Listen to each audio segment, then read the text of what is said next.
So Mark and I met at Nyack and got married in 2003.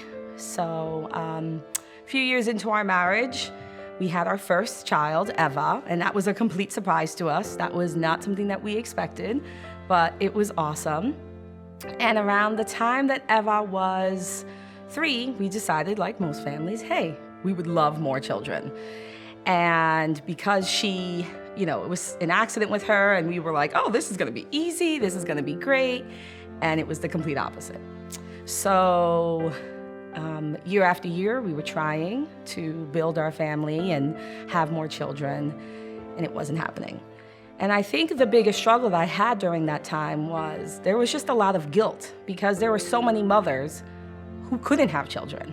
And they were trying, and they were having miscarriages. And that wasn't my story.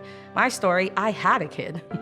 And a lot of people would have killed to just have that. And so I kind of walked around feeling like I couldn't talk to anyone about it.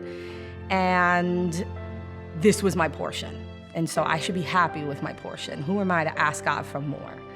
Well, I couldn't be more wrong, obviously. And I started to connect with Lisa more and started to share my story. And within that time that I started to share my story with the small community of women that I became close to, that's when a lot of the truth of the Lord really started to pour over me and His promises. So keeping it in the dark just really let in a lot of the lies of Satan and just made me feel, more guilty. And fast forward to about 3 years later, January 2015, and Mike is talking about, things being renewed in this new year and new life. And in that moment, I felt like the Lord was like, just hold your belly right now. So I was holding it and I was praying and, I was getting all of these visions like I always do. And one vision that always came up through that time was this vision of Mark and I and Eva right around sunset, us looking out, whether it was through the horizon or a lake or over a mountain, and I was pregnant. And that vision would constantly come up. And it was a great vision because it gave me hope, but it was also a painful one because it wasn't happening yet. Well, my husband, as I said, he changed careers and he was subbing, and he ended up getting a position in January 2015. He's really excited, and that was on I think it was like a Thursday or a Friday. And then Saturday, I was just like, you know what, let me just take a pregnancy test, because I used to do this all the time, like once a month. I'm like, maybe this is it. The amount of money I spent on pregnancy tests. So I took the test, and I was pregnant. And I was completely overwhelmed. I couldn't believe it. I took like 4 more. I was in complete shock. So I tell my husband this. I said, you're not gonna believe this, but I'm pregnant. Like, it's finally happened.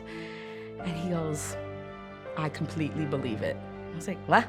So I was like, really? You're just gonna enter into it like that? You believe it?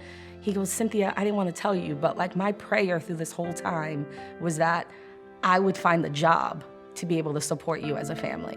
And so, although I'm tearing up now, at the time, I wanted to kill him. And I thought to myself, well, if that was the case, you should have told me. I would have looked for a job for you. No, but it was God's timing. And so that was really exciting. And got pregnant with Derek. He was born in September 2015, and it was awesome. And then 10 months later, I found out I was pregnant with Malia. So God's blessing completely overflowed. It was extremely overwhelming, and I thought, well, I guess I was praying for so long that we didn't have to wait for that third. So we are now a family of 3. Eva is 12, Derek is 5, and Malia is 4.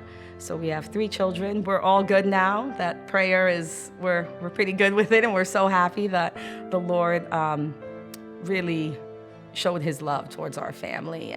And we had a photographer friend take a picture of us when I was pregnant with Derek, and it was the exact vision that I had that the Lord had given me. And so you have that in the background. It's the silhouette type picture. And that's actually hanging up in our bedroom. And my friend put all of the promises that the Lord had spoken over us during those years that I was waiting. And I just couldn't wish for anything more. Maybe you're a woman sitting here today and that promise has never happened, or you're not a mother, or you feel like you're not a mother. I would say a couple of things. One is build that community. Be able to trust women or trust people in your circle that you could share your story with. I think when you sit in the dark with this, that's when the lies creep in, and that's where Satan takes full control, and you just feel even worse. When you bring it to the light, you have women who now God is also speaking to, and they're able to give you words of wisdom and promises to help you through this. My story is very different than maybe the average woman, but I am very passionate about the word mother. You know, I think we define mother as like a noun all the time, like someone who's given birth, someone who has raised a child. But I think when you look at mother as like a verb, there are many of you sitting here today that are mothers and you didn't even realize it. You're caring and you're affectionate and you're empathetic towards people in your lives. So I would say sometimes it's also a shift in perspective. And I don't say that lightly. I think that there are some women sitting here that maybe you didn't realize you have been a mother and you've blessed so many people with your affection and your love and your care for them. And that's really important too. So I think today we're celebrating all women that are sitting here today. And that means a whole lot because it takes more than just giving birth to a child.